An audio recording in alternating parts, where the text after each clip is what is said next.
sejahtera untuk kita semua. Perkenalkan, nama saya Ruth Suheni Septiana Roli Sinaga dari kelas 11 MIPA 2 SMA Budi Murni 2 Medan. Hari ini saya akan melakukan percobaan kimia membedakan mana larutan suspensi dan mana larutan koloid. Mengenai landasan teori, saya akan menjelaskan apa itu larutan, koloid, dan suspensi. Larutan adalah salah satu jenis campuran homogen yang terdiri atas pelarut dan juga zat terlarut. Larutan itu bersifat transparan dan dapat ditembus oleh cahaya. Koloid adalah campuran yang bersifat di antara larutan dan suspensi. Komponen penyusunnya dapat dilihat memakai mikroskop. Partikelnya lebih besar dibandingkan dengan larutan dan tidak dapat disaring. Suspensi adalah campuran heterogen yang masih dapat terlihat antara komponennya tanpa menggunakan mikroskop dan mengendap. Partikel suspensi dapat disaring memakai saringan. Untuk alat dan bahan praktikum membedakan larutan, koloid, dan suspensi, saya menggunakan gelas ukur dan 400-600 ml air mineral, 2 sendok kopi bubuk, 3 buah sendok makan sebagai alat pengaduk, 4 buah gelas kaca sebagai wadah, saringan, senter handphone, susu kental manis, dan 2 sendok makan gula. Baiklah, pada praktek yang pertama saya akan menguji yaitu pada larutan susu. Di sini saya memiliki 1 saset susu kental manis, 1 buah sendok, dan 1 gelas kaca bening. Saya tuang susunya ini ke dalam gelas.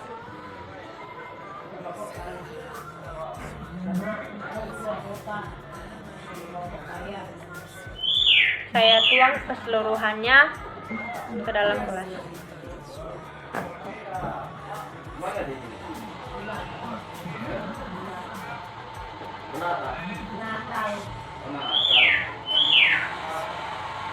Seperti ini ya. Ini sudah habis. Terus di sini ada gelas ukur yang sudah berisi air, yaitu airnya sekitar 200 ml. Lalu saya akan masukkan ke dalam gelas.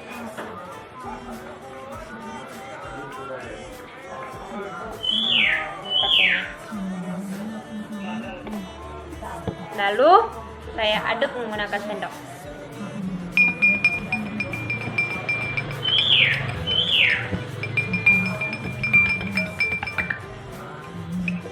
Saya aduk sampai susu dan air itu menyatu menjadi larutan.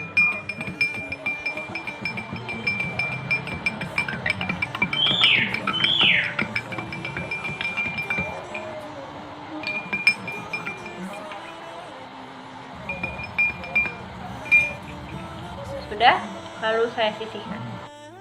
Lalu saya masuk ke praktek yang kedua, yaitu pada larutan kopi. Di sini ada saya menggunakan gelas yang baru, ada sendok, 200 ml air. Jika teman-teman bisa lihat, ini 200 ml air. Lalu ada kopi. Saya menggunakan bubuk kopi. Lalu saya masukkan sekitar 2 sendok makan kopi ke dalam gelas.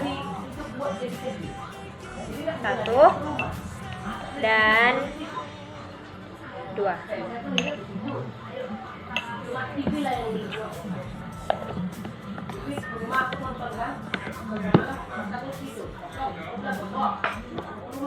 Sudah begitu, saya tuang air 200 ml tadi ke dalam gelas. Saya tuang seperti ini. Lalu saya aduk menggunakan sendok sampai si kopi dengan air tadi menyatu menjadi larutan kopi.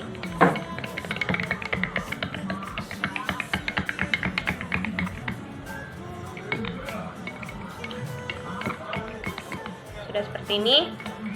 Jika sudah menyatu, Jika tadi saya sudah melarutkan kopi dengan susu, metode yang ketiga adalah melarutkan gula. Di sini saya menggunakan 1 gelas bening kaca yang baru, 1 sendok, 200 ml air, sama seperti kopi dengan susu, 200 ml air. Lalu di sini saya memiliki gula 3 sendok. Saya masukkan 3 sendok gula ke dalam gelas bening seperti ini, sebanyak 3 sendok.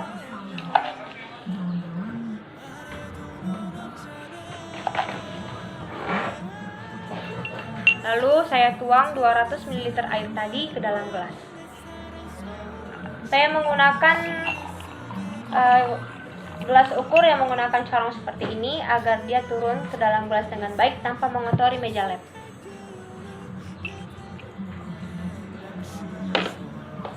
Lalu kita aduk sampai gula dengan air menyatu menjadi larutan gula.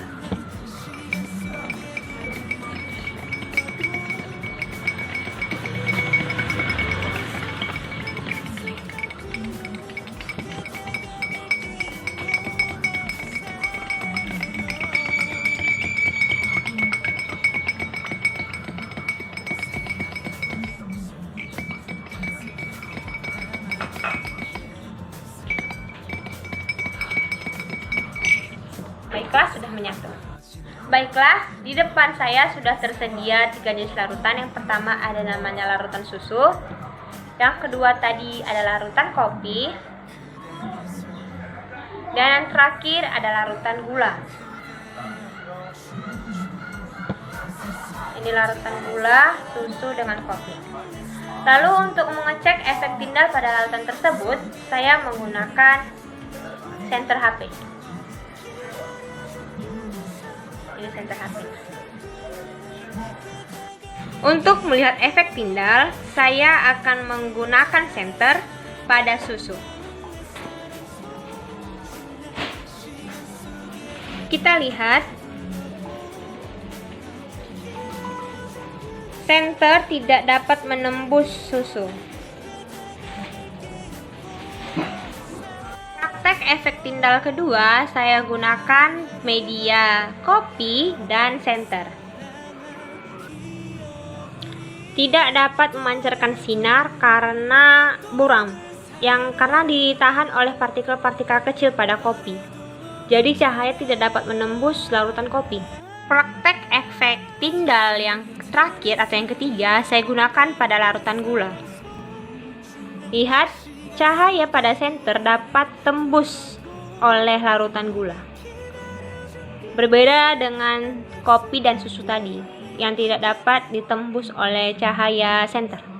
Pada praktek berikutnya, saya akan menyaring larutan menggunakan saringan dengan wadah baru. Media yang pertama saya pakai adalah cairan susu. Baiklah, saya akan menyaring susu dengan saringan.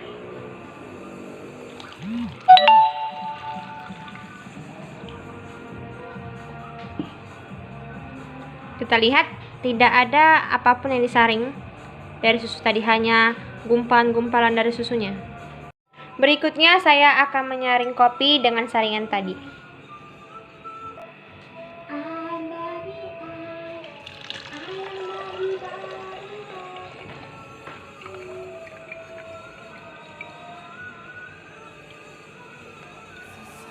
Lihat, ada bubuk kopi yang disaring menggunakan saringan.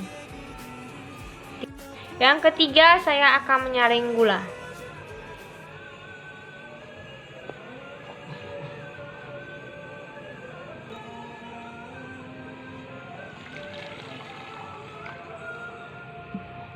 Lihat, sama seperti susu, tidak ada apapun yang disaring oleh si saringan. Kesimpulan yang dapat saya ambil adalah larutan tidak ditemukan endapan atau partikel saat disaring. Pada larutan, cahaya tembus pandang atau transparan, tidak dapat dipisahkan lagi. Pada koloid, tidak ditemukan endapan atau partikel saat disaring. Pada koloid, cahaya tidak tembus pandang atau buram. Partikelnya lebih besar dibandingkan dengan larutan. Suspensi dapat ditemukan endapan atau partikel saat disaring. Pada suspensi, ada cahaya tetapi tidak dipancarkan karena ada partikel-partikel yang terlihat seperti endapan.